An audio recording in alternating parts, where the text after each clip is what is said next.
מה שאת מעדיפה, נראה לי. קול, עשינו את זאת. תודה הילה. טוב, שלום לכולם, ממש כיף שבאתם. אה,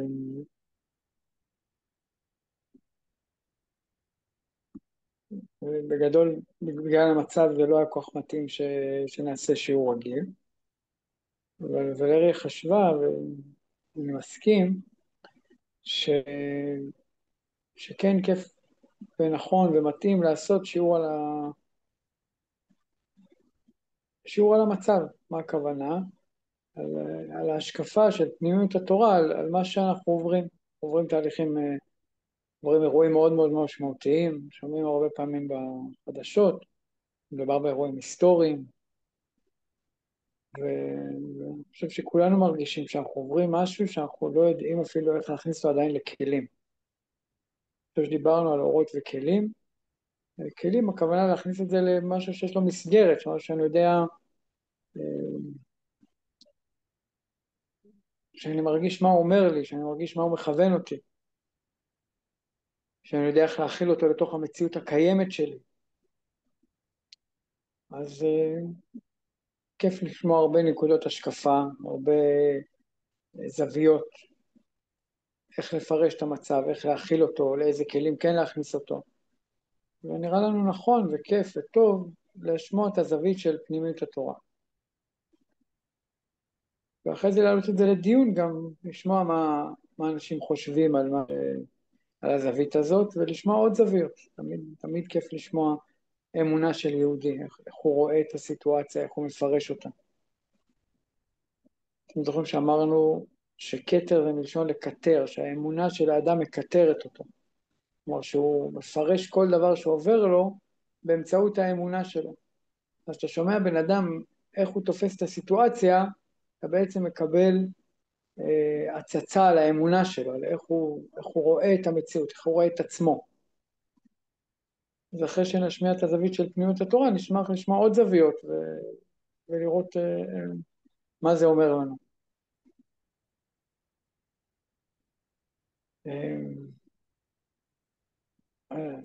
בהשגחה פרטית, מה שיש להגיד מאוד קשור לפרשת השבוע. אז אני קודם כל אתחיל בספר מה התוכן של הפרשה באופן כללי, כזה בקצרה, ואחרי זה נראה את הרעיון שיש בפנימיות התורה בבסיס של הפרשה הזאת, ואחרי זה נראה איך זה ממש, לפחות איך שאני רואה את זה, אחד לאחד, מכווין אותנו ונותן לנו זווית ואור על מה שקורה לנו. אז הפרשה שאנחנו נמצאים בה זה פרשת שלח, זה הפרשה של המרגלים. בקצרה. אני קיבלתי, סתם סליחה על הקטיעה, קיבלתי איזשהו קטע, איזה ציטוט, שביום חמישי זה התאריך העברי שבו כן, הממלכה נפלה, כאילו במגילת אסתר הממלכה האיראנית. אז כן, מה לא אתה חושב על זה? בכלל. זה היום שבו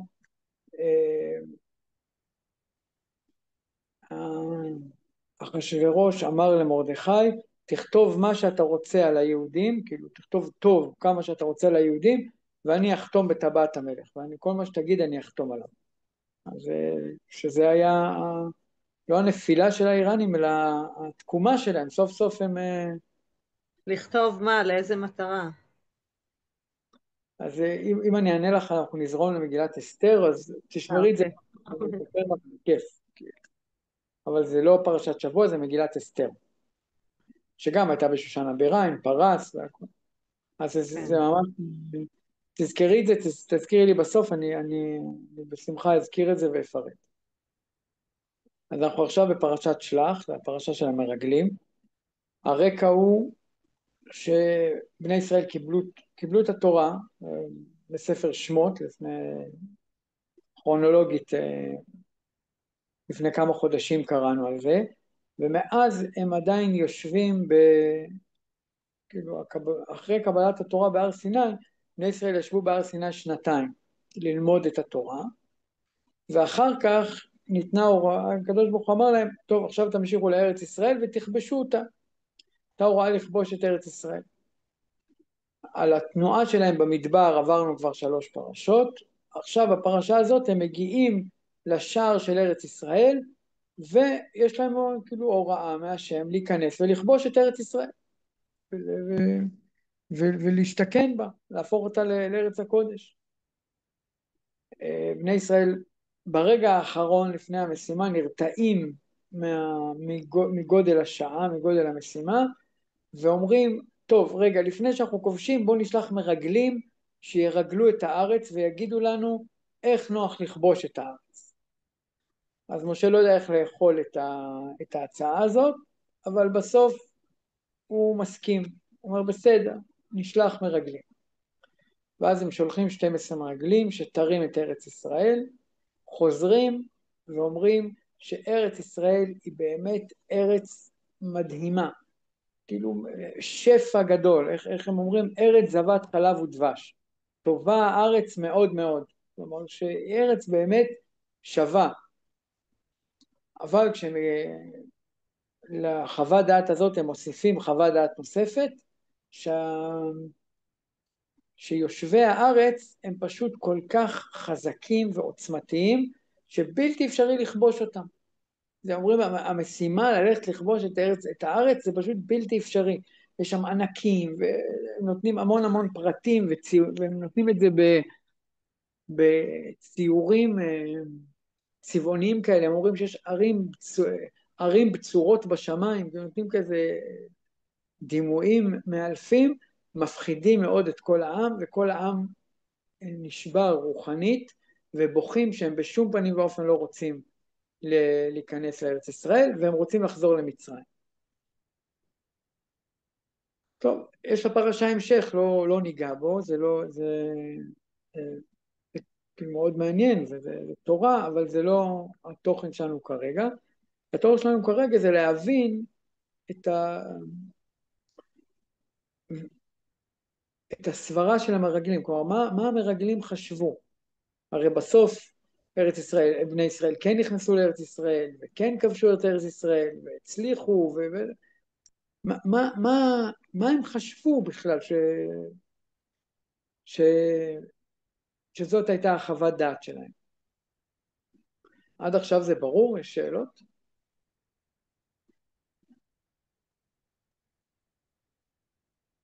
למה, כאילו, יש איזשהו רציונל שאומרים למה דווקא לארץ ישראל? אנחנו הולכים לדבר. לפני שאני אמשיך, אני שואל אם יש שאלות, ואני אמשיך לה באמת מה הרעיון שעומד פה מאחורי מה שאנחנו אומרים.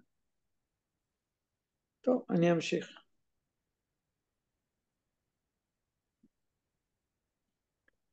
מרגל זה מזכיר לי את המילה רגל, כאילו, שולחים רגליים. זה ממש, לא ניגע ברובד הזה עכשיו, אבל ממש רואים שהפרשה עוסקת בזה, שמדובר באמת בתיקון ובברור של החלקים היותר נמוכים בנפש, שמרומזים ברגליים, אבל לא, אנחנו כן ניגע בזה כשניגע בכוחות האלה בנפש בהמשך, אבל עכשיו אנחנו מדברים על רובד אחר קצת. כן. אני ממש אהבתי כאילו למרות שאלוהים שלח את בני ישראל לארץ, זה לא היה כזה טוב פשוט לכו ותתיישבו, כאילו עדיין היה שם את המימד שהם צריכים כן לכבוש אותה, הם צריכים כן להילחם על זה. כי הרבה פעמים אנשים חושבים שזה מין, אם זה ניתן מאלוהים, אז זה פשוט אמור להיות קל ופשוט. ולא, ועדיין יש פה דגש על צריך לעבור פה איזושהי משוכה, צריך להילחם, צריך להסתכן, יש פה משהו כאילו מסע עוד לעבור. אתה לא פשוט מקבל את זה. זה בדיוק הנקודה. כשמנסים להבין מה הייתה הטעות של המרגלים, שלוקחים אותם לראות, כלומר, השליחות של המרגלים הייתה, תלכו ותראו איך הכי נוח בדרכי הטבע לכבוש את הארץ. אף אחד לא שאל אתכם אם זה אפשרי. זה היה אקסיומה, זה היה נתון. כלומר, הקדוש ברוך הוא אומר, נותן מצווה, נותן הוראה, תלכו לכבוש את הארץ. זה אומר שזה, אם הקדוש ברוך הוא אומר, ברור שזה אפשר. כלומר, אף אחד לא שאל אותם את זה. כלומר, שאלו אותם, בואו ותבדקו איך הכי הגיוני, הכי, בתור בן אדם, איך נראה לך הכי הגיוני לפעול בסיטואציה הזאת. אבל בוודאי שאתה צריך לחשוב שאתה מצליח. זה לא הייתה שאלה. והם באו והם הרחיבו את החוות דעת שלהם, הרחיבו את השיקול דעת שלהם, ובאו ואמרו, המצווה שהשם נתן, ההוראה שהשם נתן, היא לא הגיונית, היא לא ישימה, אי אפשר ליישם אותה, היא בלתי אפשרית. אז מה בעצם גרם להם להגיע למסקנה כזאת? הרי כל המרגלים היו במצרים, ראו את כל הניסים, היו במעמד הר סיני, ראו את כל הניסים שהיה במעמד הר סיני. איך זה יכול להיות שעכשיו כשהם מגיעים למשוכה נוספת, הם יכולים לחשוב שעכשיו לא יהיה ניסים, שעכשיו פתאום אנחנו לא נצליח, פתאום השם לא יכול לעשות, איך זה יכול להיות? אז ההסבר הוא שברגע ששלחו מרגלים, שזה בעצם מה שוולריה אמרה, אדם חושב שאם אלוקים אמר תעשה ככה, אז זה חייב ליפול לו כמו תפוח בשל היד, בלי איזושהי השתדלות מצידי, ובלי לקחת חרב ולכבוש, אלא אם השם אמר לי, אז או שפשוט ברגע שאני אגיע, פשוט כולם יברחו, בשנייה שאני אבוא, או שהוא יצייד אותי במין רובה ברקים כזה, ומיד אני יכול לירות בהם והם ייעלמו. אבל אם לא, כלומר, אם הוא בא ואומר לי, תתחיל להשתמש בדרכי הטבע, כאילו בדרכים שמשתמש בהם כל בן אדם רגיל שרוצה לכבוש ארץ אחרת, שזה לשלוח מרגלים, להילחם עם חרב, כלומר, אם הוא נותן לי משימה טבעית, זה אומר שהכוחות שלי הם טבעיים. ואז אמרו, רגע, אם הכוחות שלי טבעיים, אז המשימה הזאת של לכבוש פה את כל הארץ הזאת, זה משימה על טבעית, אף אומה לא יכולה לעשות דבר כזה. אי אפשר לכבות, רשום, שבארץ ישראל, כאילו אז ארץ כנען, היו 31 מלכים שונים. אין אומה אחת שיכולה לכבוש 31 אומות אחרות. זה אפילו לא מלחמת ששת הימים, 5 אומות, זה 31 אומות. מי יכול לכבוש 31 אומות? אז אמרו, רגע, אם נותנים לנו משימה שהיא טבעית, זה אומר שאנחנו הולכים לפעול בדרך הטבע, ובדרך הטבע זה פשוט בלתי אפשרי. אוקיי, אז הסברה שלהם נשמעת מאוד הגיונית, אז איפה הטעות בסברה שלהם? הסברה שלהם הייתה שהקדוש ברוך הוא דורש מבני ישראל לנהוג בדרכי הטבע, אבל ההצלחה שלהם כשהם נוהגים בדרכי הטבע היא הצלחה על טבעית לחלוטין. כלומר, אמנם אני אומר לך תיקח חרב, אמנם אני אומר לך תילחם כמו שבן אדם רגיל נלחם, אבל בגלל שאתה עושה את זה בשליחות שלי, ההצלחה שלך תהיה על טבעית לחלוטין. כלומר שהשם רוצה שבני ישראל יהיו בתוך הטבע, אבל מעל הטבע לגמרי. ואת העניין הזה המרגלים לא הבינו. המרגלים חשבו שאם מבקשים אני להתנהג בדרכי הטבע, זה אומר שאני גם אמור עד הסוף. הכל פה יהיה טבעי. אולי לסייעתא דשמיא, אולי קצת ברכה, אבל זה לא יהיה פה משהו על טבעי לחלוטין. יהיה קצת, השם יעזור מה שנקרא. אבל לא יכול להיות שאני אקפוץ ממגדל של 10 קומות, ואני אנחת פשוט כאילו לא קרה כלום. וזו הייתה הטעות שלהם.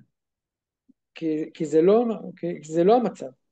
אלא השם אומר משהו אחר ליהודי. השם אומר ליהודי, כשאתה יוצא בשליחות שלי, אתה אומנם נוהג בדרכי הטבע, כי זה העולם, אבל ההצלחה שלך תהיה על טבעי.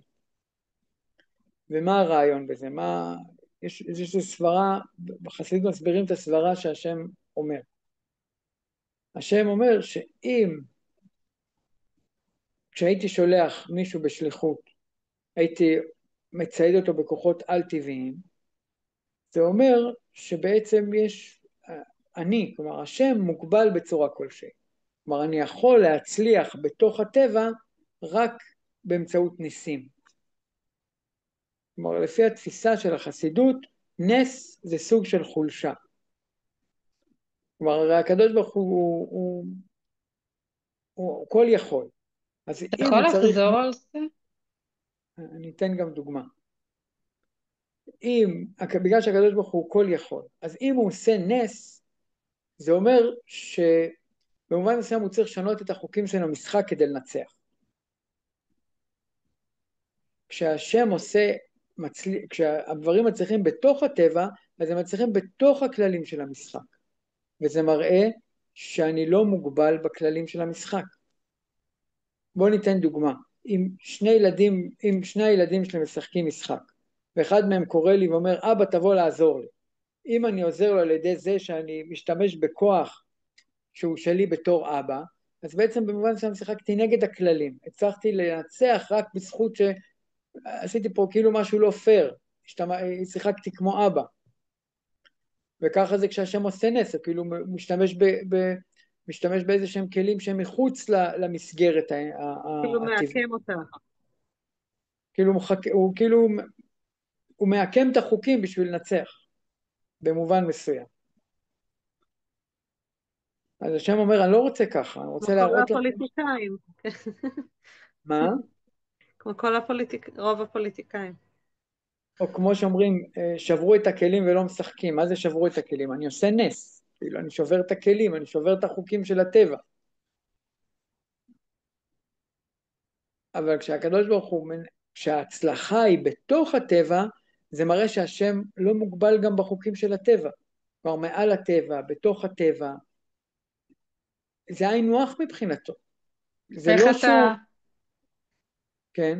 איך אתה מבדיל? נגיד סתם מלחמת ששת הימים, בתוך הטבע, כאילו איך אפשר להגדיר נס, אם זה היה נס, במסגרת משהו שבסופו של דבר קרה במציאות, כאילו לא היה פה איזשהו עמוד אש שבא והבנתי, אוקיי. בתוך הטבע, בניגוד לקריאת ים סוף, שזה היה לשבור את החוקים ולשבר, פוס לא משחקים רגע, אני משנה את החוקים, אני עושה פה משהו לא, או כל הניסים של יציאת מצרים, ובאמת, כשמישהו אומר, למה אין לנו יותר ניסים כמו שהיו בזמן התנ"ך, שהיו ניסים שכל הזמן שוברים את הטבע, אז לפי חסידות זה פשוט כי זה התקדמות. פעם העולם היה כל כך גס ומרוחק מאלוקות, שבשביל שהשם יופיע בו, הוא היה צריך לשבור את הטבע. כאילו להזיז את הווילון ולהגיד, אין, אני פה ואני מתערב כדי להצליח.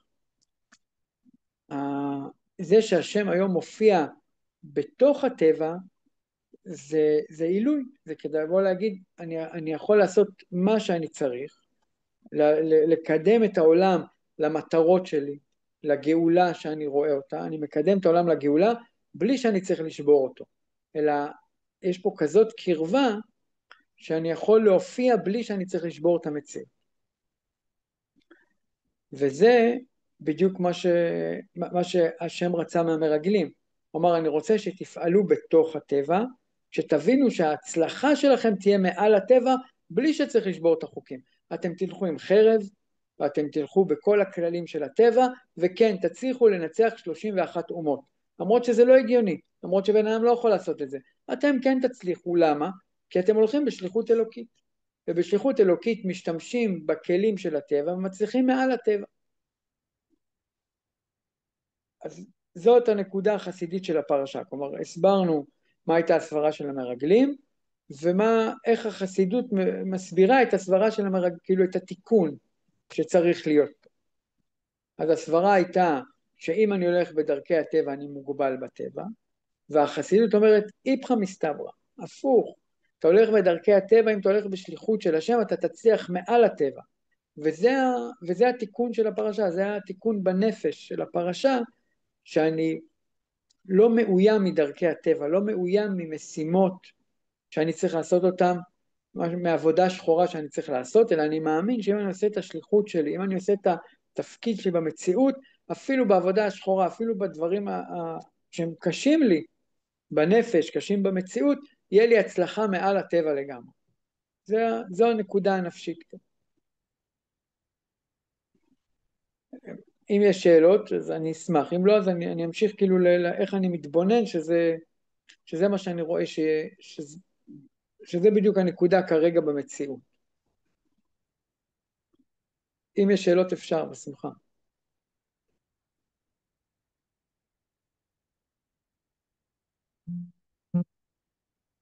אז אני אמשיך. יש אזעקות, לפחות אצלי. יש התראה, יש עוד כמה דקות, כן. כן, אבל אולי נמשיך כבר אחרי? אולי עדיף לעצור, כן. כן, אז נתראה תכף. יש לכם אזעקה? אני לא סוגרת את הזום, עוד כי לא הוא אזעקה, אבל מקליט. זה ההתראה של הכמה של עוד 10 דקות או משהו כזה. נראה לי, חשבתי שאפשר להמשיך. שאלה כמה... אל תצאו מהזום, כי אני מקליטה ובא לי שזה יהיה רצף ולא ילך לאיבוד, אז פשוט כזה תלכו ותחזרו. כיף, מצאתי דרך שאני רוצה להחזיק את הטלפון. אז אני אסכם קצת איפה, נזכיר מה היה לפני האזעקה. אז סקרנו את הפרשה, ואמרנו מה הייתה הסברה של המרגלים. הסברה של המרגלים הייתה שאם אנחנו נדרשים לפעול בדרך הטבע, זה אומר שאנחנו מוגבלים בטבע.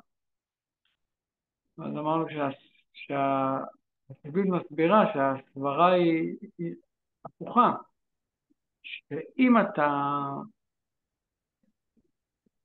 אתה יכול לפעול רק בדרך נס, אז אתה מוגבל. אתה מוגבל בזה שאתה, כל פעם שאתה מופיע, אתה מופיע בדרך של שברו את הכלים ולא משחקים.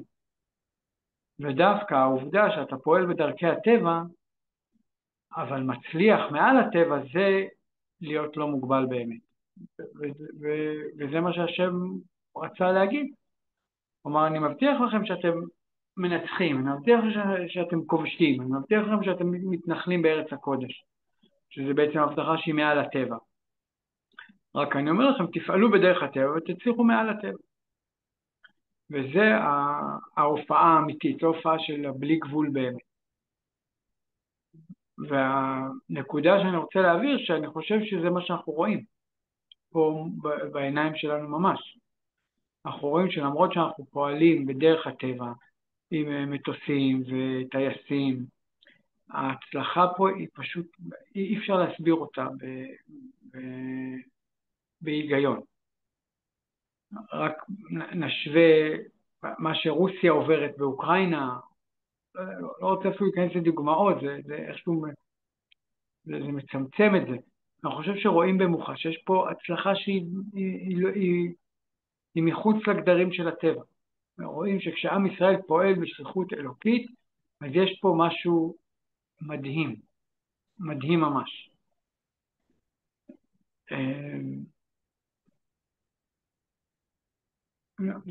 זה האמונה שלי, זה הראייה שלי. עכשיו הייתי רוצה לשתף גם מה אני חושב, מה זה אומר, כלומר, איך אני חי את זה, איך נכנסתי לכלים שלי. אז קודם כל זה ממלא אותי בהודיה.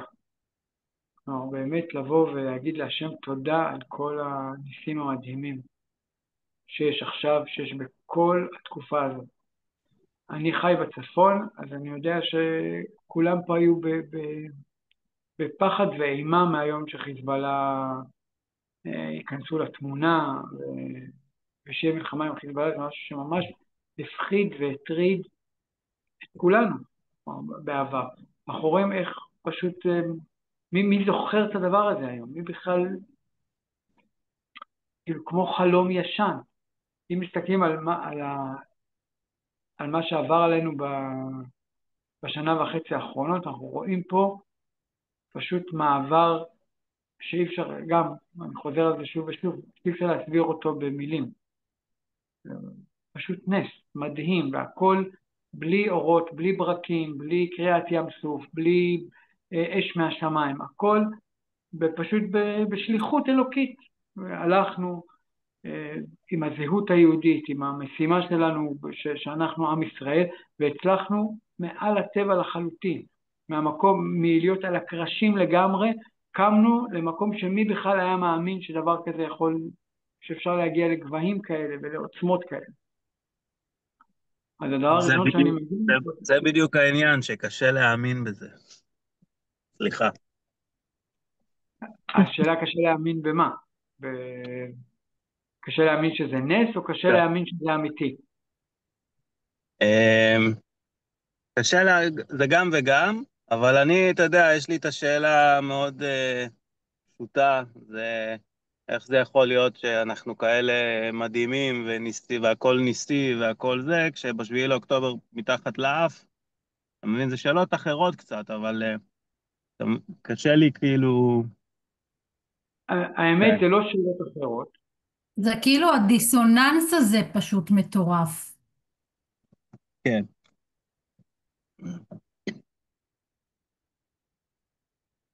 בואו נסיים את המהלך ואני אתייחס גם לזה. כי אני לא חושב שזה באמת יציאה לא באמת יציאה מהמהלך, אלא שאם מדברים ברצינות, אז צריך לתת את כל התמונה. ואיך להסביר שגם בו היינו עכשיו בהזקה, כאילו וואלה, אתה מדבר על ניסים, מעל הטבע, זה הרגע חזרנו מהזקה, כאילו היינו עכשיו במקלט כמו טבע לגמרי, וכל המהלך הזה התחיל מה-7 לאוקטובר, ואם נסתכל על המהלך קצת יותר רחוק, היה פה את השואה, ואם נסתכל על מהלך יותר רחוק, אז כמו שאומרים בהגדה של פסח, בכל דור ודור עומדים עלינו לכלותנו,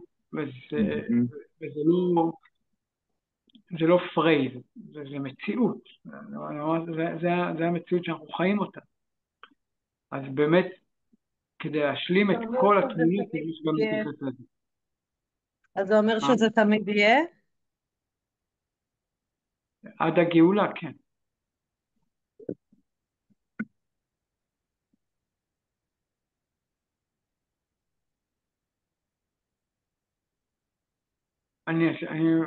טוב, נגררנו לזה, אז אני אתן כמה משפטים על זה. הדרישה של הקדוש ברוך הוא מאיתנו היא באמת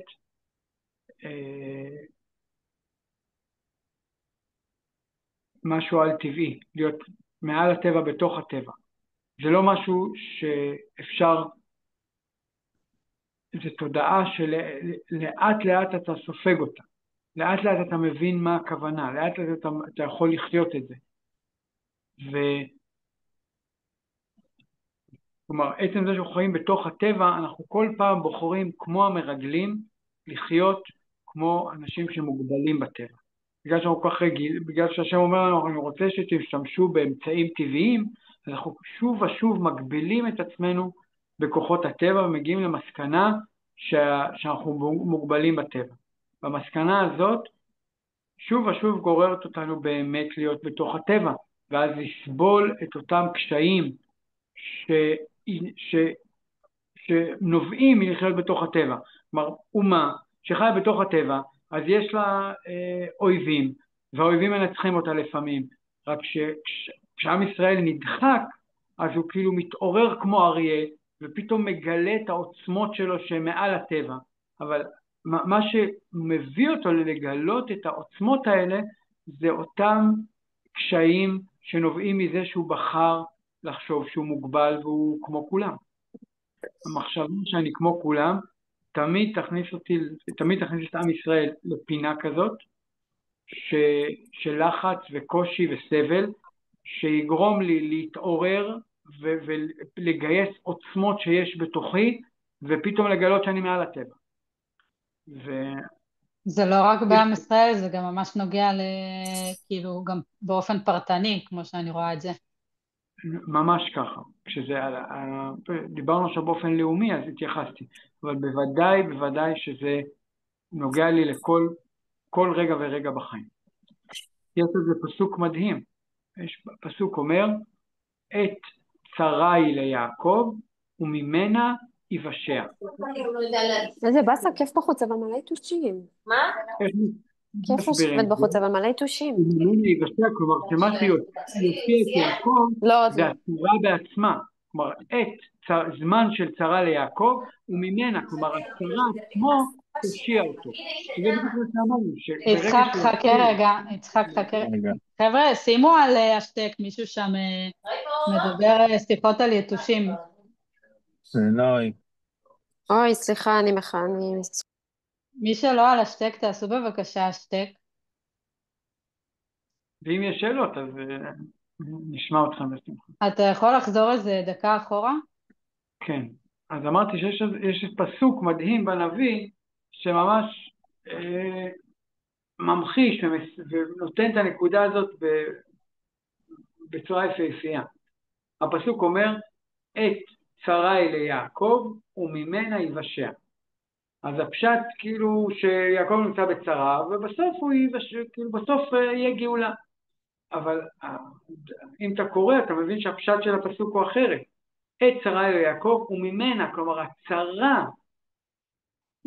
ממנה יבשע, כלומר הצרה היא הכלי שלו כדי לצאת מהצרה. מהי הצרה האמיתית? צרה מלשון מיצר, מלשון צרות, מלשון להגביל את עצמי. ברגע שעם ישראל מגביל את עצמו בראש שלו, הוא חושב שהוא מוגבל, תבוא צרה והיא תושיע אותו, כי הוא יצטרך להוציא מעצמו עוצמות וכוחות, כשהוא מגביל את עצמו הוא לא מבין שיש לו, הוא לא ניגש אליהם. ורואים במוחש שהשביעי באוקטובר הגיע מצד, קוראים לזה הקונספציה, איך שתקראו את זה איך שאתם רוצים. הכוונה זה באמת שעם ישראל חשב שהוא מוגבל, והוא צריך לפעול כמו הוא לא הבין את גודל האחריות שיש לו במציאות, את גודל העוצמה שיש לו במציאות. והוא הגביל את עצמו והצר את עצמו, מה שנקרא לא גילה את העוצמות שיש בו. וכשהגיע פתאום צרה כזאת קשה, עם ישראל נאלץ, כאילו ממש אילצו אותו, למצוא בעצמו את הכוחות, ואז כשעם ישראל מופיע עם הכוחות שלו, זה יוצא בעצם, למרות שהוא משתמש באמצעים טבעיים לחלוטין שמשתמשים בהם, כל מי שנמצא במצב כזה, ההצלחה של עם ישראל, ההופעה שלו, האור שהוא מביא לעולם הוא על טבעי לחלוטין.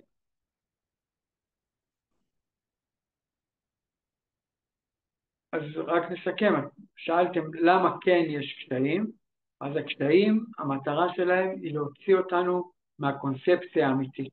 הקונספציה האמיתית זה לחשוב שאנחנו מוגבלים. הקונספציה האמיתית זה לא להבין את השליחות האלוקית שיש לעם ישראל במציאות. מגיעות הצרות, ואנחנו חוזרים לזהות שלנו ולמקום האמיתי שלנו, ולוקחים את העוצמות שיש לנו ומגלים אותן. והדבר הזה ייגמר מתי? כשאנחנו כבר לא נצטרך צרות בשביל זה, אלא נהיה בהכרה שבאמת יש לנו פה שליחות אלוקית במציאות. והשליחות האלוקית במציאות שלנו היא לא כוחנית, אנחנו לא דיקטטור, אנחנו לא באנו לשלוט ולנצל את העולם, אנחנו לא. השליחות של עם ישראל היא שליחות רוחנית, היא שליחות של צדק. עם ישראל צריך לחבר את כל העולם לאור ולמוסר האלוקי. זה השליחות שלנו. אנחנו צריכים להאיר. אנחנו צריכים לשחרר את העולם משלטונות שמגבילים אותו ומנצלים אותו. ולהביא אותם, להאיר לכל העולם את האור של התורה, את האור של עם ישראל. וזה מלחמה של אור. זה לא מלחמה, זה שליחות של אור. רק ההופעה של זה בתור מלחמה היא עכשיו, כי אנחנו עדיין בשלבים של להתעורר. ובעזרת השם שההתעוררות תהיה מלאה, אז זה לגמרי יהיה להעביר שיעורים ופשוט להפיץ את האור של התורה, את האור של פנימיות התורה, את התפיסה של התורה בזוגיות, את התפיסה של התורה בהתמודדות עם קשיים וכדומה. פשוט להאיר את כל המציאות באור. ובזה צריך באמת להשתמש באמצעים טבעיים, ואז ההצלחה היא מעל הטבע. זה מאוד רלוונטי למה שקורה באיראן כרגע. גם מה שאמרת לגבי להביא את האור ואת הצדק, המשטר באיראן שמגביל את התושבים, ולא רק מגביל, ממש... נכון. זה באמת מרגיש כאילו המלחמה הזאת היא באמת מרגיש משהו שונה, זה כאילו באמת עם ישראל הבין את התפקיד, כאילו ההשקעה הביאה אותו להבין את התפקיד שיש לו במציאות.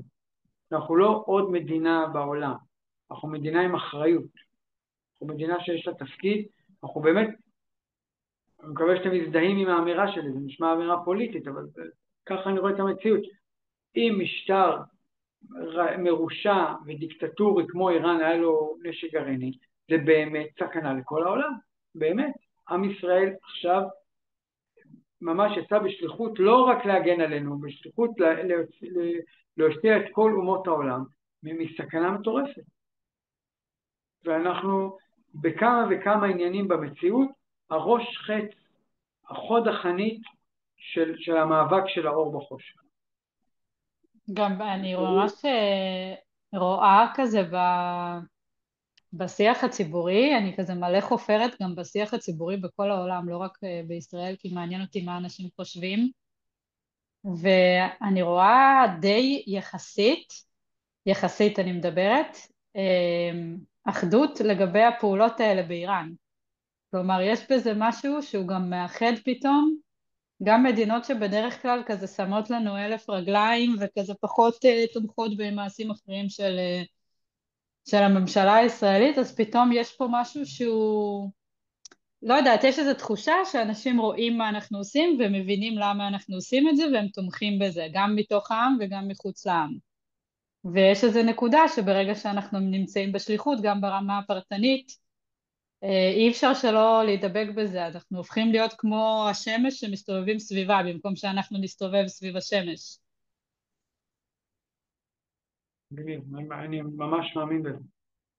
כשאתה יוצא, כשאתה מתחבר לאור שלך, מה שלמדנו בחוכמה, שאתה נהיה ביטול, אתה הופך להיות פשוט צינור לאור אלוקי, אז הרבה דברים קורים כאילו ממילא.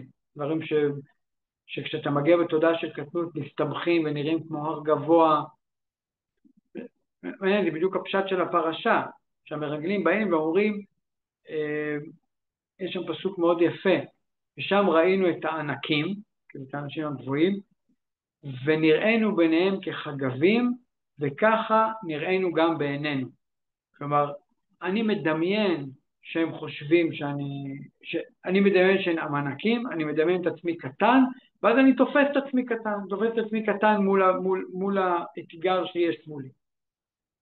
אז כשאני מרגיש שאני בשליחות, ואני מרגיש את האור של השליחות, ואת עשייתא דשמיא העצומה שיש בשליחות, אז הדברים נראים בעיניי אפשריים, ואז הם הופכים להיות אפשריים. וכשדברים נראים לי ענקיים ובלתי אפשריים, אז הם הופכים להיות בלתי אפשריים, כי אני נרעד לעצמי קטן, ואני הופך להיות קטן.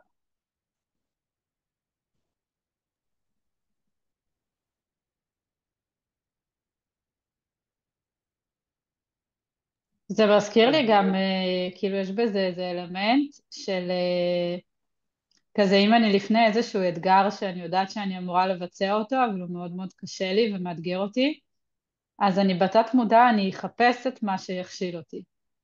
כלומר, אני אכנס לארץ ישראל, אני אראה את הדבר הראשון שאני רואה, ואני אגיד, לא, אבל הנה, הנה, זה הסיבה שאני יכולה לסגת עכשיו, ולחצות חזרת הנהר ולחזור למצרים. נכון, אני ממש מסכים.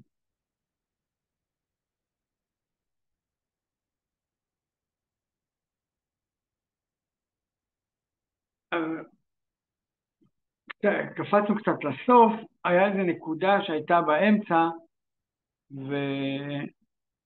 ורציתי לעבור עלינו. התחלתי מזה שזה מביא אותי, להכיר בזה שיש פה נס, מביא אותי להודיה מאוד גדולה. שקודם כל הודיה זה דבר חשוב, זה מידה טובה בנפש. להודות שזה לא ממני, להודות שבעצם אני צינור לאור. זה מביא אותי לצניעות, זה מביא אותי לשפלות, ואם אתם זוכרים את ספירת החוכמה, זה מכין אותי גם לאור הבא. זה הופך אותי באמת לצינור וממשיך להיות אור. לעומת זאת, המחשבה שזה אני, היא בסוף מגבילה אותי. היא גורמת לי מיד להיאחז, לתפוס את ההישג הזה, לנסות כמה שיותר להגדיל אותו, ובתת מודע גם לפחד מהפעם הבאה. כי אם זה הכל תלוי בי, אז אני לא רוצה לפספס את ההישג ואת השם ואת הכבוד ואת כל הטובות שיש מסביב להישג הזה, אני לא רוצה שזה ילך, אז אני מפחד שפעם הבאה אני אכשל וזה ילך, זה כבר ילך. ולעומת זאת שאני מרגיש שזה מלמעלה, אז זה הופך אותי גם לצינור לפעם הבאה בלי כל החששות מכישלון, כי זה לא ממני, זה הפעם הבאה, כמו שזה בא עכשיו, גם פעם הבאה זה בעזרת השם. אז ההודיה היא חשובה, ואני חושב שהיא גם, התחושה שנעשה לי נס, היא מכניסה אותי למקום של מחויבות. אם נעשה לי נס, זה מאיזושהי סיבה. יש לי אז זה מביא אותי להכרה בשליחות שלי. נעשה לי נס, כי יש לי פה מה לעשות. המטרה שעכשיו אני אנצל את הנס הזה כדי לפעול משהו במציאות. ההכרה שנעשה לי נס, מכניס לי לתודעה שיש לי עכשיו, שהנס הזה זה מקפצה למשהו. אני צריך להתחיל לחשוב מה אני אמור לעשות עם הנס הזה, למה הנס הזה הגיע, מכניס לי תחושה של מחויבות. ומתוך זה רציתי לדבר על זה שלעם ישראל יש שליחות במציאות, שליחות של שלום. כלומר, רציתי לחזור, הייתה פה איזו חוליה שהייתה חסרה. אני חושב שהשלב הראשון זה הודיה, להכיר בזה שהיה פה נס, אחרי זה להרגיש, זה שאני מבין שהיה פה נס, זה אומר לי שאני לא יכול עכשיו סתם לחגוג, בוודאי שצריך לחגוג ולצמוח, זה חלק גדול מהעניין, אבל אני לא יכול להסתפק בזה. אני חייב להיות חדור בתחושה של מחויבות שהנס הזה נעשה לי כחלק מהשליחות שלי, כתוצאה מהשליחות שלי, אני צריך להכיר בשליחות שלי, ומזה להבין שלי בתור פרט, אני חלק מעם ישראל, ולעם ישראל באופן כללי יש שליחות במציאות, זה שליחות של להביא שלום ואת האור של התורה ואת המוסר של התורה לכל העולם. זה המהלך כמו שאני רואה אותו, הצגתי לכם את האמונה שלי, שאני מקווה שדייקתי שזה האמונה של התורה. אני אשמח לשמוע אתכם, כל אחד, בטח שמעתם זוויות נוספות,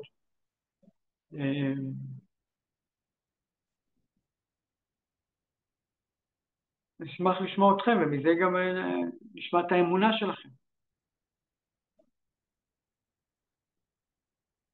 השלב השלישי, רק מהוועדה שהבנתי, השלב השלישי זה בעצם להכיר בשליחות של עם ישראל? להבין. אני חושב שבשלב השני אתה מכיר בשליחות. אם אתה מבין שיש לך נס, אתה מבין שנס לא נעשה סתם. אלא נס נעשה כי יש לך שליחות בעולם. כמו שאמרנו, אני קיבלתי, בגלל שפעלתי בהתאם לשליחות שלי, בזכות זה נעשה לי נס. הרי באמת היה פה משהו חריג לחלוטין. נזכרתי, אני חייב לספר לכם. אני יכול לשלוח לכם את זה. זה הופיע באחד מאתרי החדשות, שהדובר של משמרות המהפכה אמר, האיראני, אמר שזה כאילו לא פייר, כי ישראל משתמשת, ככה הוא כתב, בכשפים ושדים כדי לנצח את איראן. עכשיו, זה מדהים, כי אני באמת חושב שהוא מצידו רואה שיש פה דברים לא הגיוניים, יש פה משהו על טבעי לחלוטין. אז הוא אומר, הם משתמשים במכשפות. זה הזכיר לי גם שבקריאת ים סוף רשום שהמצרים אמרו, השם נלחם להם במצרים. הם הבינו שהם עוברים פה משהו, שהם חווים משהו לא טבעי. אני חושב שגם האיראנים מרגישים את זה עכשיו. אז בשלב הזה אני באמת מבין שעובר פה משהו לא טבעי, אז אני מכיר שזה נעשה לי בזכות שאני בדרך לשליחות שלי, אני מכיר בזה שיש לי שליחות במציאות, לי אישית ולעם שלי. ואז השלב השלישי, אני חושב, זה למצוא את השליחות, להבין מהי. בשלב השני אתה מבין שאתה בשליחות, אתה מבין שיש לך איזו שליחות ואתה מרגיש מחויבות בגלל הנס, להמשיך את השליחות ולהגשים אותה, כאילו להצדיק את הנס שנעשה לך. ממש ככה, באמת להצדיק את הנס שנעשה. השלב השלישי זה להכיר מה השליחות ולבצע אותה. יש לי שאלה קצת קשה. וואו, כן, יאללה. אני מתנצלת מראש בפני כולם ובפני יצחק. אני ממש נטו משליכה את התפיסה הזאת, ואני שואלת, יכול להיות שבאמת ההצלחה בשליחות האלוקית כרגע באיראן היא כל כך מוצלחת, כי באמת יש פה צינור ישיר של שליחות, כי אנחנו מאוד כולנו סגורים על המטרה הזאת, לעומת למשל המלחמה בעזה, שמקרטעת כבר כמעט שנתיים, ובעצם פה יש לנו משטר של מדינה שבונה פצצות אטום ומקושרת לרוסיה וסין ווואטאבר, ושם יש לנו חבורה של שלומפרים בקשקשים, ובכל זאת אנחנו כבר שנתיים מדשדשים שם ולא מצליחים להוציא את החטופים ולא מצליחים להגיע לאיזושהי תוצאה. יכול להיות שזה שיקוף של העובדה שהעם כל כך חלוק לגבי מה צריך לקרות עם עזה, זאת אומרת שאנחנו שם לא בביטחון מלא לגבי המשימה, שכל אחד יחשוב על המשימה משלו. אני לא רוצה להכניס פה כמובן דעות פוליטיות, אבל יכול להיות שזה נובע מזה ששם אנחנו לא סגורים על עצמנו, ואנחנו באים בעצם לא בחדות, לא וכל מאוחדים. הזמן עדיין נתונים לכל מיני דעות של טראמפ ודעות של ההוא ודעות של כאילו כזה. אני רוצה רגע להוסיף למה שאמרת. זה מרגיש שבאמת במלחמה הזאת גם יש איזושהי אחדות מסוימת, כאילו שכולם מבינים את המטרה, כולם מבינים למה זה קורה, ומה שקורה בעזה זה באמת יש פילוג מאוד גדול בנושא הזה, כאילו זה נראה לי אחד ההבדלים משמעותיים. כן.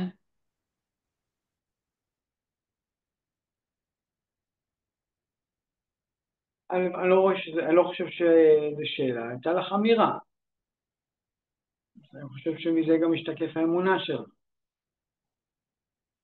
א', אני חושב שאני ממש מסכים. אני מרגיש שאני מאוד מתחבר למה שאמרת. זה מתאים מאוד גם לאמונה שלי. אני כן חושב שהיו בעזה הצלחות מעל הטבע, לגמרי. אומנם, רחמנא ליצלן, נהרגו שם מיטב, ממש המיטב של העם שלנו, ממש. וכואב על כל אחד. ואני חושב שאם מסתכלים על מלחמות דומות שהיו בעולם, אז אי אפשר להשוות את מה שהם עברו למה שאנחנו עברנו. מספיק לראות מה ארצות הברית עברה בווייטנאם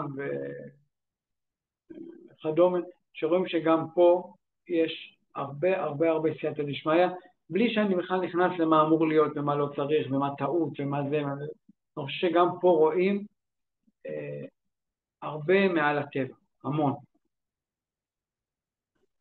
אבל זה איזשהו סייג כל מה שאמרת, שהוא נראה לי מאוד מאוד מאוד נכון, באופן כללי. איך אומרים אצלנו, ניכרים דברי אמת. כאילו אמרת משהו ומרגיש שזה ממש אמיתי.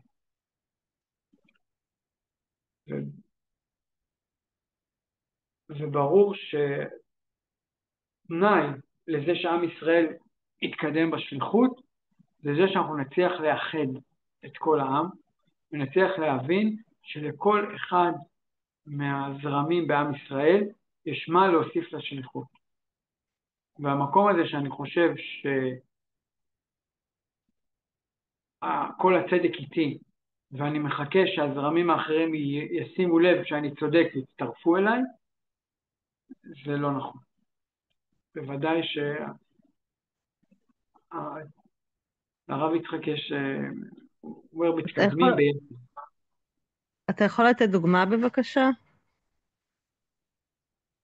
נגיד זרם, שאת אומר לכל אחד מהזרמים. אני אתן דוגמה. יש זרם שנגיד שהוא, יש זרם שיותר רוצה למשוך את עם ישראל למקום כוחני ולוחמני. ויש זרם שיותר רוצה למשוך את עם ישראל למקום שגם הם חושבים שעם ישראל הוא אור לגויים. אני לא גדלתי בבית ימני, אני גדלתי בבית מאוד מאוד, עם דעות פוליטיות מאוד בשמאל, ומגיל 0 אמרו לי שאנחנו אור לגויים. תמיד, גדלתי על זה. רק שהאור לגויים שאצלי בבית לימדו זה אור לגויים מוסרי. אנחנו צריכים להיות הכי מוסריים בעולם. אנחנו צריכים להיות חוד החנית במוסריות. ושני הדברים נכונים. עם ישראל צריך מצד אחד לא להירתע אם צריך להילחם, ומצד שני הוא באמת צריך להיות העם המוסרי בעולם. וכל פעולה שצריכה להיות בהתאם למוסר של התורה, בהתאם למוסר האלוקי. עם ישראל צריך להעיר את שני הדברים, וזה לא או זה או זה. וזה לא שאם מישהו בזרם הלוחמני חושב שאנחנו צריכים לכסח ובלי חשבון וזה וזה וזה. זה קליפה. וואו, כאילו אם נצליח לאחד בין שני הזרמים האלה בעם שלנו, זה כאילו לקחת, זה ממש חיבור בין חומר לרוח, כאילו מצד אחד, כן אנחנו פועלים בתוך המציאות על ידי כוח הטבע, מה שדיברנו עליו מקודם, כי באמת אי אפשר לשבת במדיטציה ולעשות אום ולקוות שהכל יסתדר, כי זה לא יקרה, כאילו כן יש פה פעולות פרקטיות שצריך לעשות, אבל מצד שני לעשות את הפעולות הפרקטיות מתוך השליחות האלוקית ולא מתוך איזושהי תפיסה שכזה כוחי ועוצם ידי, כזה שאנחנו רק צריכים להפעיל כוח כי כן. הרבה פעמים נלך בקו ימין קו שמאל, שבאמת רואים שהזרם היותר ימני הוא במלאות, והוא מרגיש עוצמה, והוא כל הזמן רוצה לבטא אותה, וכל הזמן רוצה כאילו לצאת למקום של כיבוש של העולם. והאמירה מהקו השמאלי יותר אמירה של מוסר, יותר אמירה של גבול. אנחנו צריכים להגביל את עצמנו, אנחנו צריכים להיות הכי מוסריים, כל פעולה שאנחנו צריכה להיות ממש בצורה הכי מדויקת, ובלי לפגוע, ובלי בדיוק ספירת הגבורה, בדיוק קו שמאל, שהכל צריך להיזהר שלא יהיה נזק למי שלא מגיע לו, ושכל פעולה צריכה להיות מאוד מכוונת. כשהאמירה פה היא אמירה של מוסריות, של להתעלות מעל הירידה לעולם שהיא מלכלכת. דברים צריכים להיות מאוד מאוד בנקיות, מאוד מצד מקום של טהרה, גם טהרה במחשבה, גם טהרה בכוונה. ואני חושב שאם מצליחים ליצור איזשהו קו אמצע, שמאחד את שתי הגישות, שרואה איך באמת עם ישראל צריך לפעול במציאות, ולבחור את המטרות שלו בצורה נכונה, אבל מצד שני עם כל הנקיות והטהרה שנדרשת מהזרם השמאלי. זאת גם באמת הציפייה מאיתנו בעולם, לא סתם מתבוננים בנו בזכוכית מגדלת, ולא סתם כולם מתאבססים עלינו, ולא סתם כולם שופטים אותנו לפי אמות מידה שלא שופטים מדינות אחרות שנמצאות בסכסוכים פוליטיים. יש ממש איזושהי ציפייה תת מודעת מאיתנו לעלות על המסלול הזה, וכל דבר שאנחנו נסתה מהמסלול הזה, אז יהיה לזה השלכות מבחינת דעת קהל, יראו לנו את זה, יצביעו לנו על זה, וגם יעצימו את זה. נכון. למרות שאני לא מסכים עם האמירה שלכם מאוד נכונה, בלי שאני מסכים עם האמות מידה שהם שמים. אני חושב שהמוסר שהם שמים הוא מוסר לא אמיתי, שאף אחד לא עמד בו אף פעם, וגם הם, כשהם נאלצים לפעול לפעולות דומות, לא חושבים אפילו לרגע לפעול לפי האמות מוסר האלה. עובדה אי אפשר למצוא מלחמה בעולם שהתנהלה לפי האמות מוסר שהם מציבים לנו. אבל יש לנו כזה חלל באמות מוסר, או אמות מוסר ברורות, שזה הזעקה של קו שמאל, שלא מרגישים טהרה, לא מרגישים אמות מוסר אמיתיות. השאיפה פה, לאמונה שלי, השאיפה שלהם זה לאמות מוסר של התורה. ובגלל שיש חלל בנקודה הזאת, אז הם פונים לאמות מוסר אחרות. אבל בעיקרון אני מאוד מסכים עם מה שאמרתי, רק בסייג הזה שאמרתי.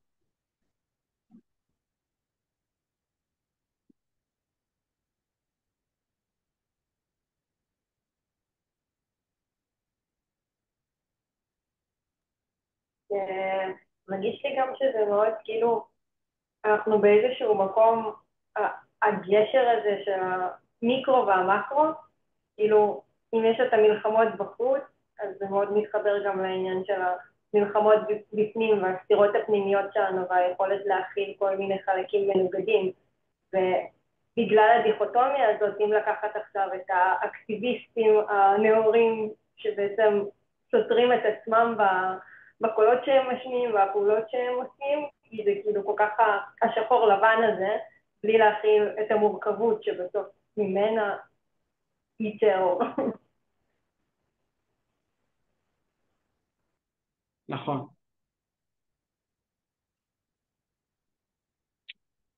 עוד נקודה שאולי השאיפה של הזרם השמאלי היא לא רק לאמות מוסר, היא בעצם השלב הבא שדיברנו עליו. שהשלב הבא הוא מלחמה של אור. כאילו יש לנו איזו תחושה שעם ישראל אמור להשפיע במציאות באמצעות אור ותורה והכוונה, ולא להיות תקוע בעניין הזה שאני צריך לשבור את כולם עם מטוסים. יש להם בעצם איזו תחושה של העתיד, כאילו של השלב הבא כבר, ומאכזב אותם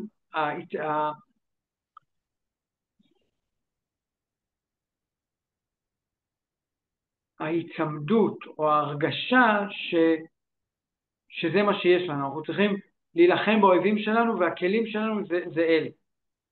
זה נכון, זה הכלים כרגע, אבל כאילו הזרם השמאלי מדבר כבר על השלב הבא, שהכלים של עם ישראל הם לגמרי כלים של אור.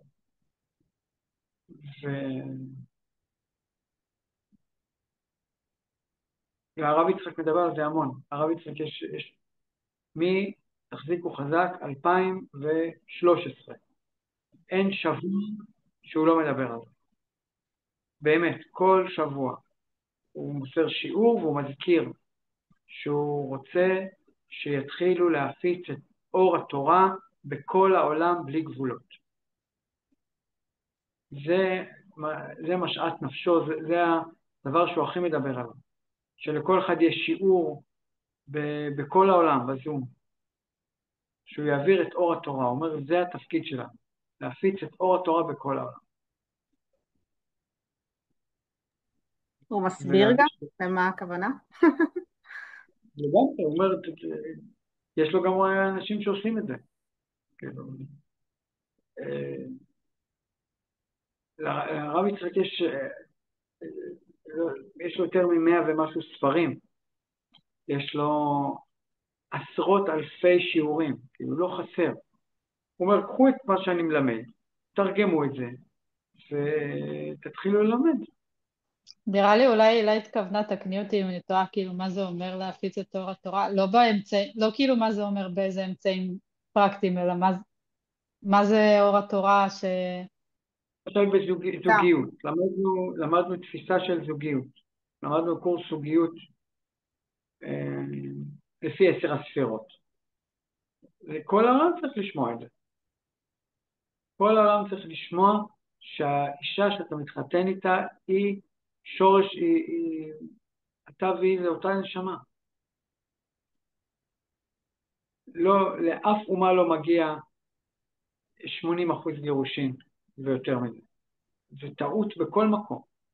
זה לא שזה נכון באיזשהו מקום, זה טעות, ואמונה יוצרת מציאות. ברגע שאני אאמין, ואני אכיר בזה שהאישה שאיתי היא החצי נשמה שלי, שהבן זוג שלי הוא החצי נשמה שלי, ואני אקבל כלים איך לחיות את זה, איך להבין את זה, איך להטמיע את זה בתוך החיים. אחוז הגירושין ירד מיד, אבל לא רק זה, אנשים יהיו מאושרים, יהיה להם כיף, אין דבר יותר מאושר מבית תקין, מזה שאתה חוזר הביתה וכיף לך עם אשתך, כיף לך עם הילדים, אתה פורח, אתה צומח, אתה מלא כוחות, כל הילדים שלך אותו דבר.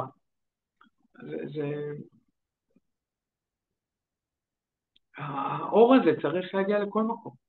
אותו דבר התפיסה של 10 ספירות, התפיסה שאמרנו בהתחלה, שכל קושי שאתה עובר כל המטרה שלו הוא רק לעזור לך לגלות את האין סוף שבתוכך. עכשיו, אמנם כל הדברים האלה הם באמת בצורה מאוד בולטת בעם ישראל, בעיקר, אבל הם שייכים לכל העולם.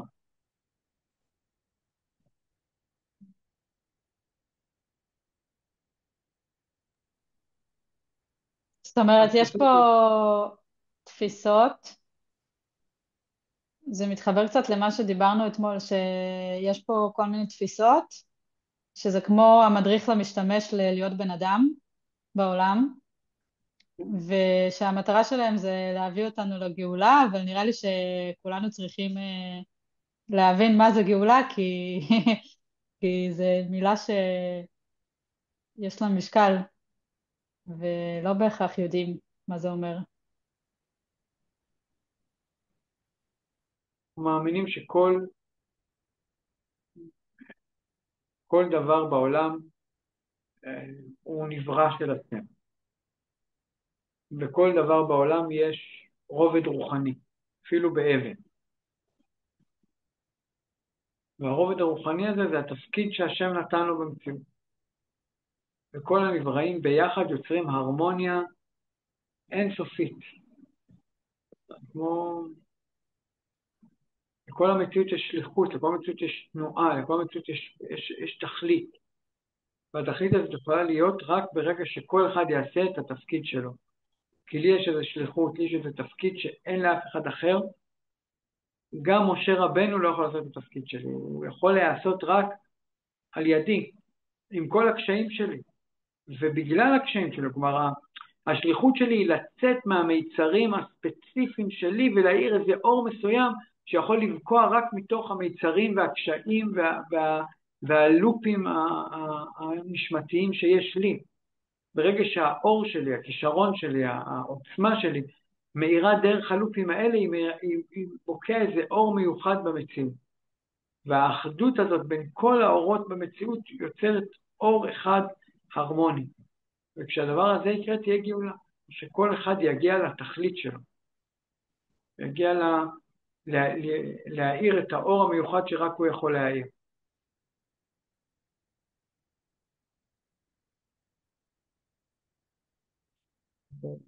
הגאולה מתוארת בגמרא, משום אבן מקיר תזעק. כלומר שהאבן בקיר צועקת מה השליחות שלה. אפילו אומרים שתזעק בפה, תהיה לה פה והיא תוכל לדבר. היא תגיד מה השם רוצה ממנה, מה התיקון שלה. אז גאולה זה מצב כזה, שאין משהו במציאות שלא צועק מה התפקיד האלוקי שלו. הוא כמובן מחובר לזה ועושה את זה והכל, זה כבר כל אחד עם הדמיונות שלו לאיך ההרמוניה הזאת נראית, ואיך היא מרגישה. שאלה, לגבי המהות הדתית שכאילו מפרידה את היהדות משאר העמים, נגיד, יש אנשים שבאמת חיים את האור האלוהי שלהם, שהם לא בהכרח יהודים, שהם משקיעים מאוד על העולם, משקיעים מאוד על להביא טוב, מעוררים השראה וכל היצר את זה. מה בדיוק מייחד אותנו, כאילו החלק הזה מבלבל אותי.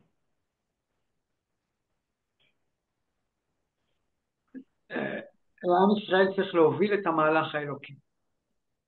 שמה? עם ישראל צריך להוביל את המהלך של הגאולה.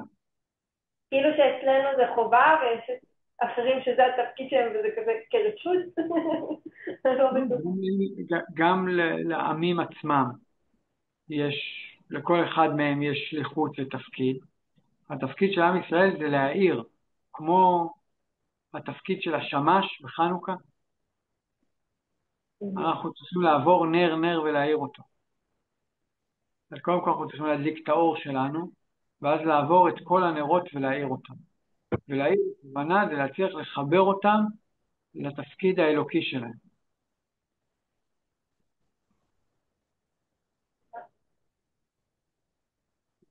זה שליחות של שלום, זה שליחות של אהבה, זה שליחות של הרמוניה, של חיבור. וזה באמת, כמו שוולרי אמרה, צומח מתוך האחדות של עם ישראל. כי האור הזה של עם ישראל הוא מורכב מהאורות של כולנו. אין מישהו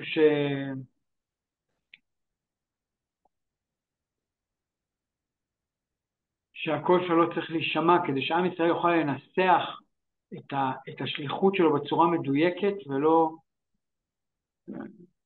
כסיסמה, אלא משהו מדויק.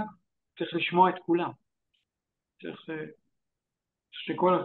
כל זרם, כל אדם ישפיע, ואז נוכל להתאחד ולהשמיע את הקול שלנו.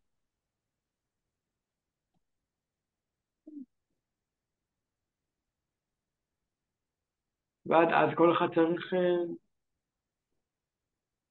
להאמין בעצמו, להאמין בשליחות שלו,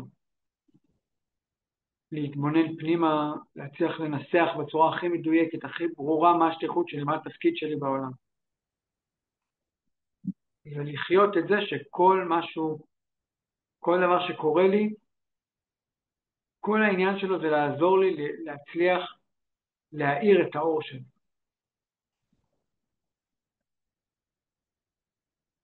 כל לחץ זה כמו לימון שצריך לסחוט אותו, כל פעם שמשהו לוחץ עליי זה רק כדי לעזור לי להוציא את המיץ שלו, להוציא את העוצמה שלו. יש מאמר חז"ל, שזית הזה שקודשים אותו מוציא שמנו. וככה, זה המשל של עם ישראל, אמרו שעם ישראל הוא כמו זית. הקדישה לא חייבת להיות כואבת, חס ושלום. כאילו כל האירועים של החיים, כל היום יום שלי, כאילו קורא לי, דורש ממני, פועל עליי, להוציא את הטוב שלי, להוציא את השמן שלי. המשל לא בא להגיד שזה דווקא בכאב, אלא צריך תסחוט את עצמך. אבל בגלל זה גם באמת קודשים אותנו משחר ההיסטוריה. כן. בקטע טוב. העניין שזה לא בקטע טוב, אבל עד היום זה לא היה כל כך בקטע טוב. אבל בחסידות ממש מדגישים שעד עכשיו זה לא היה בקטע טוב. צריך לחשוב כל הזמן שעד עכשיו זה באמת היה קצת כואב. אבל מעכשיו זה יהיה רק בכיף. בחסידות מפנים לפסוק בתהילים, רשום, פדה בשלום נפשי. שהפדיעה לא חייבת להיות בכאב, יכולה להיות בשלום. אז רבים מסבירים שזה באמצעות לימוד תורה. כשאתה לומד את פנימיות התורה מסבירה לך איך נראית הפנימיות של הנשמה שלך, ונותנת לך כלים לעשות את זה בשלום ובכיף. ואז כשהפדיעה היא בשלום, לא צריך את הקטישה הקשה, וזה הופך להיות, יש איזה ביטוי, כבישה רכה, כבישה קרה. זה לא חייב להיות כואב, זה יכול להיות כבישה קרה.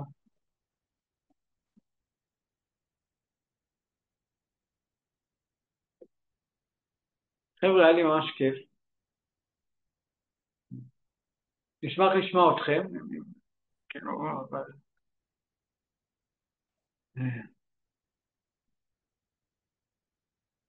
אם לא, אז ניפגש שבוע הבא, בעזרת השם. לי אין ממש מה להגיד, זו יפעת, חוץ מזה שהיה ממש מעניין לשמוע את הדברים, ובכללי כל המפגשים איתך תמיד מחזקים ומעניינים, אז תודה. וואו, זה כיף, יפעת, יישר כוח גדול.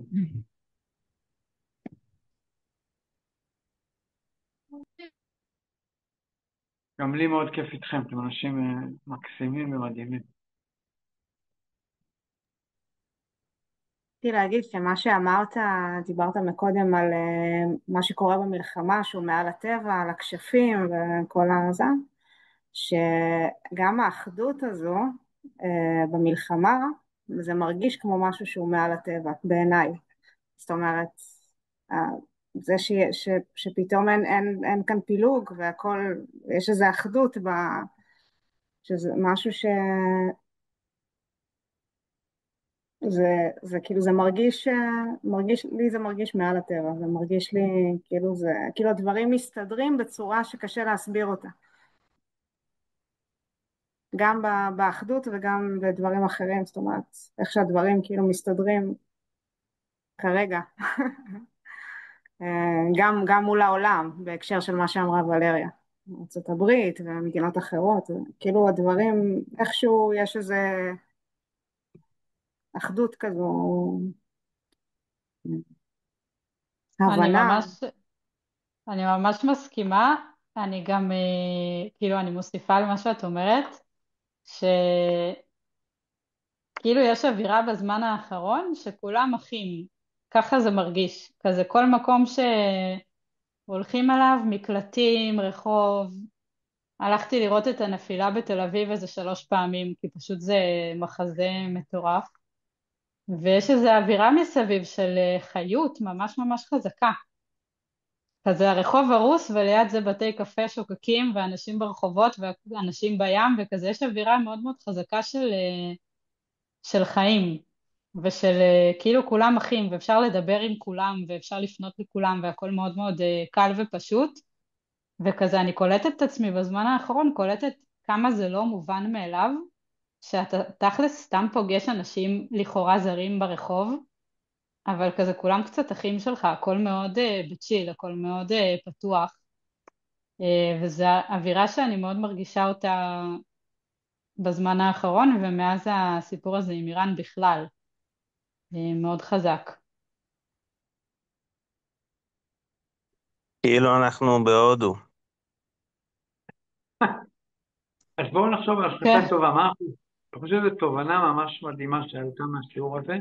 בואו ננסה לחשוב על מה אנחנו עושים איתה. איך אנחנו מפיצים את התובנה הזאת שצריך... אני חייב לספר לכם משהו.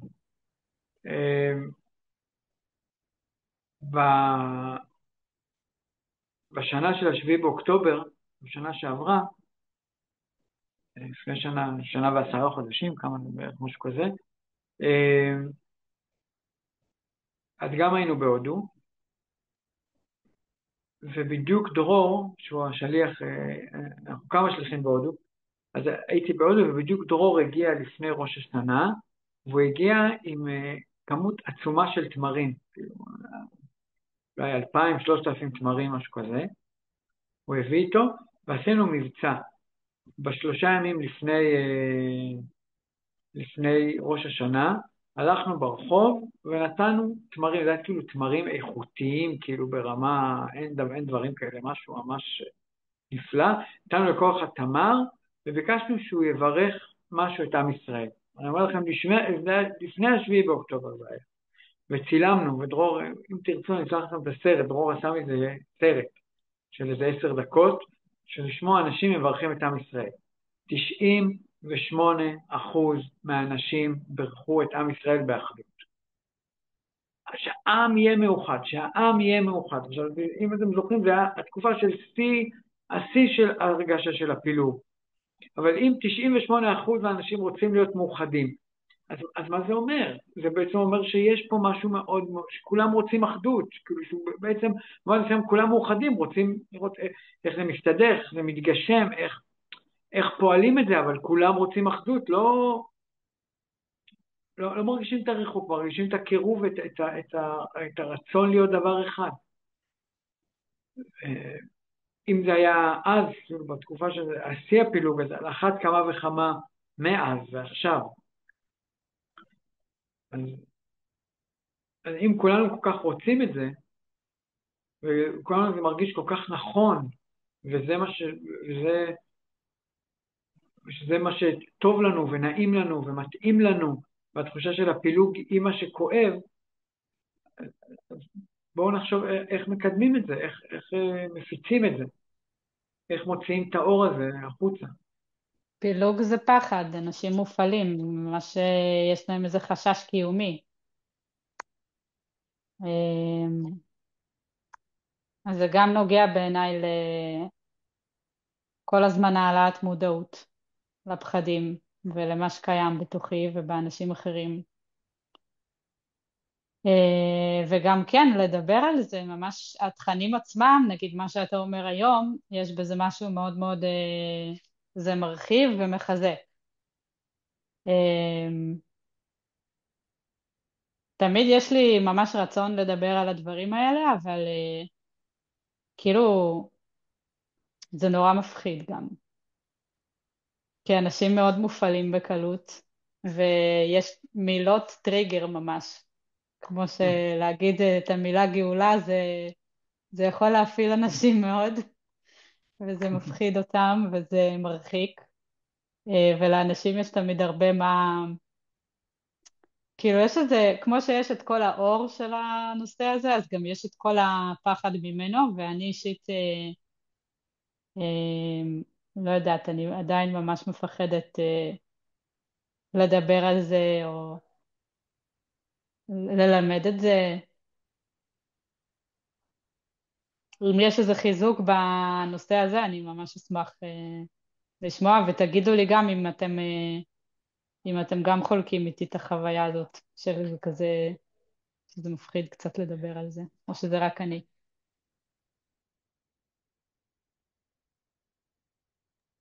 אני מבינה על מה את מדברת. גם אני חושבת שבזמנים כאלה של פילוג, אז אני חושבת שהרבה פעמים אנשים מהימין לצורך העניין מפחדים להתבטא בצורה מסוימת ליד, זאת אומרת הפחד הוא באמת מאוד משמעותי, אנשים מהימין יכולים לפחד להתבטא בצורה מסוימת ולהפך, ליד אנשים מהשמאל ולהפך, זאת אומרת יש כאן באמת עניין של פחד, כן, שהוא... כן. בואו נחשוב על כלי לצאת מזה.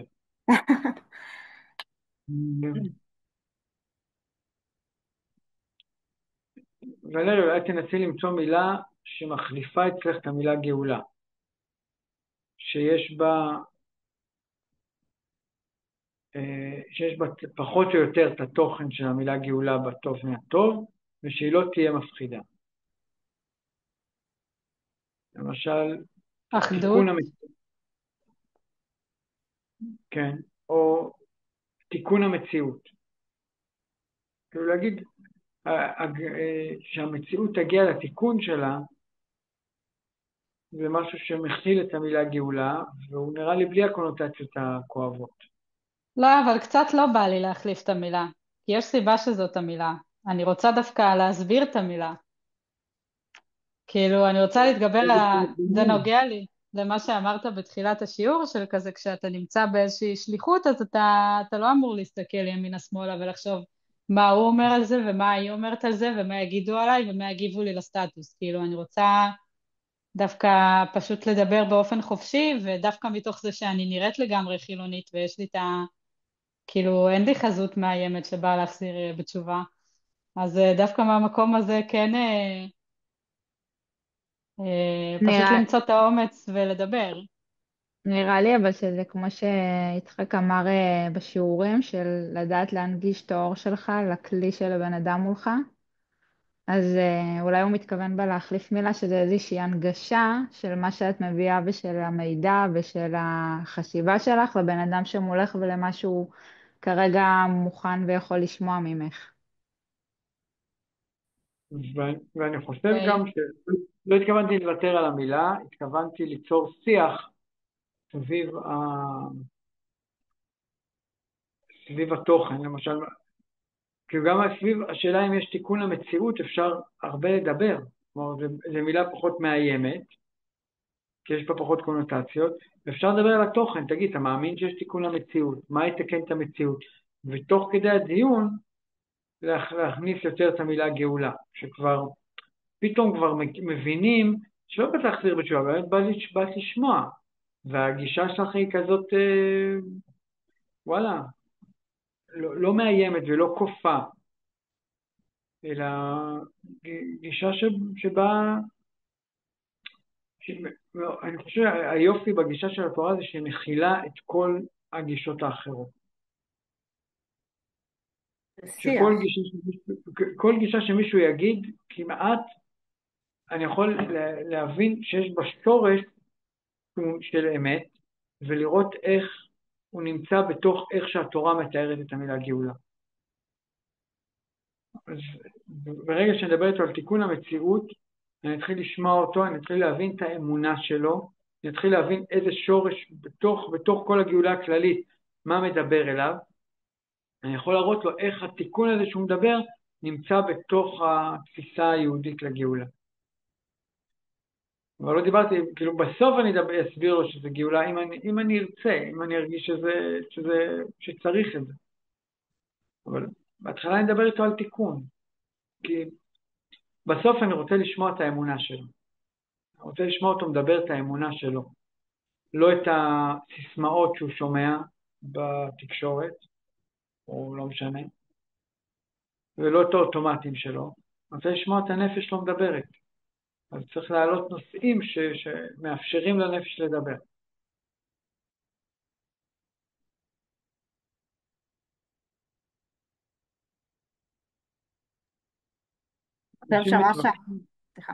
אנשים מתווכחים בשכל ולא מדברים אמונה. אם בן אדם בא ואומר לי, תשמע, אני מאמין שאני נמלה. אז מה, אני עכשיו מתווכח איתו שהוא מדמיין, שזה לא נכון? הוא באמת לא נמלה. אבל זה נכון שהוא כנראה, אם זה לא בדיחה, אז כנראה שהוא באמת מאמין שהוא נמלה. אז יש למה לדבר על האמונה הזאת. לאן האמונה הזאת מובילה אותך, איזה דברים זה מוציא ממך. יש מה לשמוע, יש מה לדבר על האמונה הזאת שהוא חי בה. אין פה נכון ולא נכון. זה האמונה שלו כרגע, זה התודעה שהוא נמצא בה. אני רוצה לשמוע את זה, ולהשמיע לו מה אני חושב מה התודעה הזאת תוציא ממנו, לאן היא תוביל אותו, מה השורש שלה. אז כשמדברים על נכון ולא נכון, דמיון ולא דמיון, אתה מדבר שכל. ובשכל יש ויכוח, ויש אמת ושקר. כשאתה מדבר אמונה, אתה מעלה את כל העניין הזה לשורש שלו, מאיזה תפיסת עולם אתה מגיע, מה התפיסת עולם הזאת באה להביא, מה השורש שלה, איזה אור היא מביאה לעולם. אז מדברים אחרת, ואז לכולם יש מקום.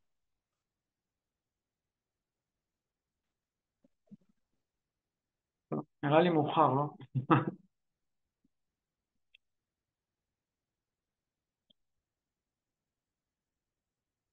ולריה? מה? נסיים להפעם או מה? אני מחליטה?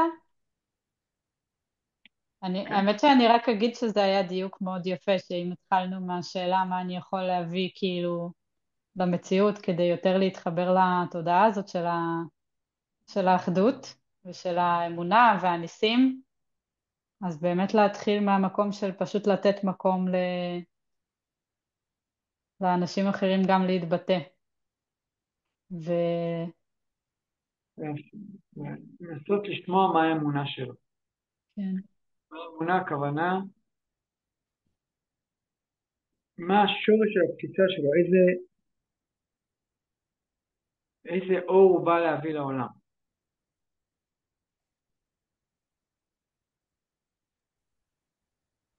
כן, האמת שזה, כן, סליחה. התפיסה הזאת היא מאפשרת הרבה יותר הכלה, שזה אחד הדברים שקשים בה, זאת אומרת, שאני חושבת שהם מביאים לכל כך הרבה ויכוחים והתנגדויות, שכל אחד מנסה לשכנע את השני, ומתקשה לקבל את זה שהשני רואה את הדברים בצורה קצת אחרת ממנו, ושזה לא סותר את זה שאפשר להגיע לאיזושהי אחדות.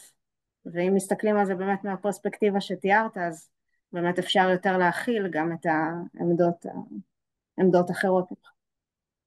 נכון. אנחנו לא מסכימים על הכלים, אין ספק שאנחנו כרגע לא מסכימים על הכלים. אבל אני יכול להכיל את זה שבשורש אתה אומר משהו נכון. אתה באמת אומר, אתה מדבר על איזשהו אור שחסר במציאות, וכואב לך שהוא חסר, ואתה רוצה להוסיף באור הזה. אז בוא נשמע מה האור הזה. אני בטוח שאני אסכים איתך שהאור הזה חסר במציאות. גם אמא... סליחה. ואז תשמע גם מה האור שאני חושב שחסר במציאות. גם אם המטרה באמת היא, זאת אומרת, אם אנחנו מתארים את המצב הסופי, כמצב שבו כל אחד מאיר את האור הייחודי שלו בעולם, אז בעצם כשאנחנו נותנים לאדם אחר לבטא את עצמו, אז אנחנו נותנים לו מקום לבטא את האור שלו בעולם, גם אם כרגע זה מבטא דעה אחרת לגמרי, אבל דעה בסוף זה קליפה. בסוף הבן אדם כן מתבטא, ויכול להיות שבהתחלה הוא יבטא את כל מה שאמרת, סיסמאות שהוא שומע, אבל לאט לאט כשהוא ירגיש מקום בטוח, שיכול להמשיך לבטא, הוא יתחיל באמת לבטא את האמת שלו, ואז בעצם זה כל מה שצריך. נכון. כשברור שיכול להיות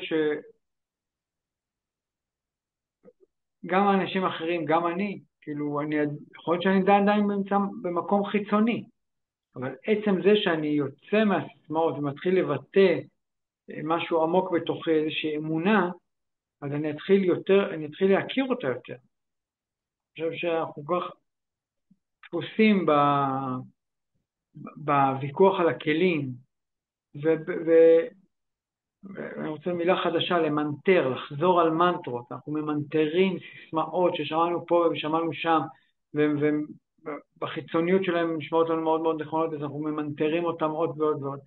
ברגע שנזיז את זה הצידה, ובאמת התחיל לדבר על האמונות שלו, על השורש של הדברים, על איזה אור הוא חושב שחסר במציאות, על איזה אור צריך להוסיף במציאות. כלומר, החוסר הזה שהוא מדבר עליו, מאיפה הוא מגיע, אדם מתחיל להכיר יותר את האור אצלו, לחפש אותו, ולצאת מתפיסות חיצוניות לתפיסה האמיתית שלו, שהיא לא חייבת להיות מאוד מאוד שונה מהתפיסה שהוא מבטא עכשיו, אבל היא בוודאי יותר פנימית.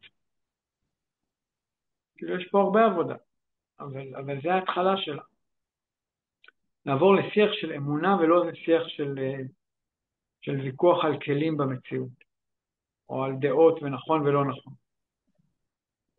בוא נדבר על מה אתה מאמין.